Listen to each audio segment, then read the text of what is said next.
Hey guys, so you just got your quick cooker. Now what are you going to do with it first? So I'm going to share with you in this video how to get started and everything you need to know to get those first things being cooked by your new pressure cooker. Can't wait, right? Okay, so here you go. Here is our quick cooker. I've got it plugged in. You can see the display is flashing, but you need to know a few things before you actually get started. So the first thing to know before you even start up your quick cooker is on the lid, which you can see right here, is the steam release button, and this is the steam release valve. And on both of those, there's a little icon, which you can see right here, that actually looks kind of like a cloud. You need to have that facing the same direction as this button icon, has the same exact icon on it. If it is not, the steam will release, and then basically what will happen is that your food won't come to pressure and it will take longer to cook. So you want to make sure that they are lined up in the same direction. When they are, that means the valve is closed. Now the second thing here is this button needs to be flush with the top of this handle. If it's depressed, you can see, maybe here, you can see it's depressed there. This changes the steam valve and actually releases pressure. We don't want that. So we want that to actually be flat with it. The other thing you're going to want to note is this little red indicator. It's currently down, and when it pops up, that means it's at full pressure. So when you're releasing that valve at the very end, once you are done cooking, this should drop down to look just like that before you open your lid. So those are some things you need to know. Now, some people choose to put their quick cooker kind of on the island in the middle of their kitchen. That's where I think is a great place, because then when the steam comes out, it's not going to hit a cabinet.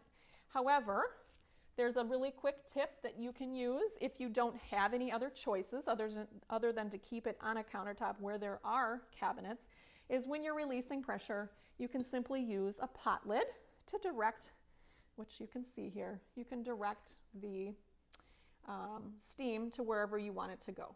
And it's not going to make your hands get burnt or anything like that. Now the next thing to know is to try 3 simple foods to cook in your quick cooker before you try anything else. Now I know it can get really enticing to start looking for recipes. Maybe you've pinned a whole bunch of things on Pinterest. Maybe you've shared stuff to your Facebook timeline.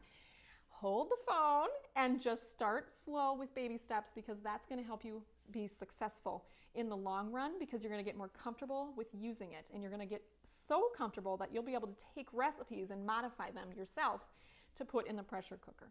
So what are you going to do first? Well, it's right in your quick cooker guide, and I strongly suggest you do these 3 things. If you just jump into a recipe, you may be disappointed because you may not understand how things work. And it's not that complicated, but I'd really like for you to try at least 2 of the 3 things on this page, if not all 3, before you progress any further. So the first thing is to do some dry beans. And you can choose whatever kind of dry beans you'd like. I choose, it's recommended in here to do black, navy, or pinto beans, because they all cook at the 25-minute preset. So black beans, you're going to do a cup of black beans. And then you're going to add 3 cups of water and a tablespoon of oil. So you're going to put that all in the pot here. Once you've got your beans inside, you're ready to move the dial. So you simply just rotate the dial until you get to the bean setting. It's already preset for 25 minutes, which is the perfect time for those 3 types of beans. So you have it there and you press the start button. Super easy, right? The second thing I want you to do is I want you to do some hard-cooked eggs. So you're going to take about 6 eggs, regular old eggs, and you are going to add 1 cup of water to your pot. You're going to put your rack inside your pot, and you're going to then put your eggs on top of the rack. So for example, once the rack is sitting down in here, you're just going to lay the eggs right on top of the rack. You don't want to do that in the air because you don't want them to fall. But you can fit approximately 6 or 7 right on the rack. Now, if you happen to have the stainless steel colander set from Pampered Chef, the smallest colander actually fits inside of here. And then you could take the rack out and just put the colander inside.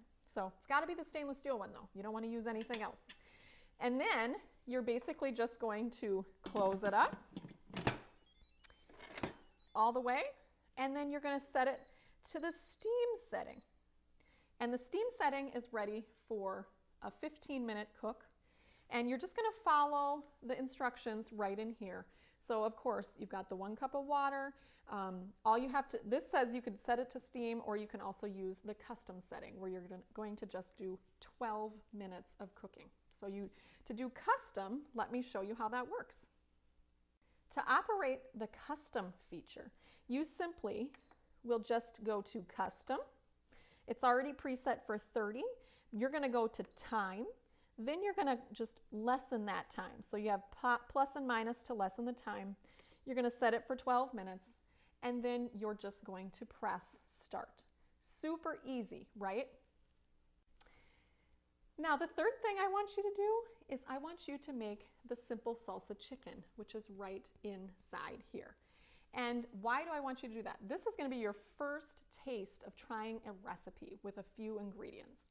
Now, it's very easy. You're going to take 2 pounds of boneless, skinless chicken breasts. You're going to sprinkle them with 2 tablespoons of Southwest seasoning, which is one of my favorites in our pantry line.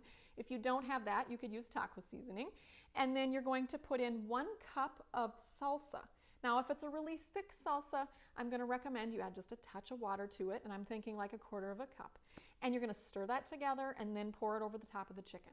That's your liquid in this case. So before you used water as a liquid, and this recipe, you're going to actually use salsa and a little bit of water as a liquid. Now, you always need a liquid in your pressure cooker so that it can come to pressure. So you're never going to just throw in chicken breasts and cook them dry. You're always going to have some kind of liquid. Now, if you don't want the meat to be sitting in the liquid, for example, what you're going to do is you're just going to have the meat sit on the rack and the liquid be underneath. So that's how simple that can be. Easy, right? So those are the 3 things I want you to do to get started. And then we can talk in another video about what recipe to try first from the Quick Cooker cooking guide. Okay? Let me know if you have questions.